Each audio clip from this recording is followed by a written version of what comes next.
Hi guys, നമ്മളിന്ന് വന്നിരിക്കുന്ന car driving ഓൺലൈനിലാണ്. നമ്മൾ സ്റ്റണ്ടുമായിട്ടാണ് വന്നിരിക്കുന്നത്. നമുക്ക് നേരെ പോകാം ഗൈസ്. വണ്ടി കയറില്ല, പതുക്കെ കയറണം. നമ്മളെ ലംബോർഗിനിയൊക്കെ ഒന്ന് പറപ്പിച്ച് വിട്ടനെ ഗൈസ്. നമ്മളെ ഇൻസ്റ്റാഗ്രാം കൂടി ഫോളോ ചെയ്തിരിക്കണേ, ടിന്നുമോൻ ഗെയിമിംഗ് എന്നാണ് പേര്. അതേപോലെ തന്നെ ഞാൻ പുതിയ BMW എടുത്ത് ഗൈസ്. അതിൽ നമ്മൾ ഫ്ലൈയിങ് സ്ക്വിരലെന്നൊക്കെ എഴുതി പിടിപ്പിച്ച് ഗൈസ്.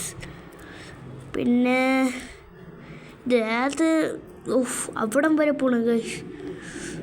നമുക്കിപ്പോൾ ജയിക്കാം ഗൈസ്. അയ്യോ പണിപാളി, കുറച്ച് ബാക്കിൽ റിവേഴ്സ് എടുത്ത് ജയിക്കാം. Finish guys. 2 കോടിയേ കിട്ടിയോളൂ, 4 കോടി എന്നാണ് നേരത്തെ അവിടെ കാണിച്ചത്. ഇതെന്തിനാണ് ഗൈസ്? അപ്പോൾ അടുത്ത വീഡിയോയ്ക്ക് കാണാം. Tata bye bye.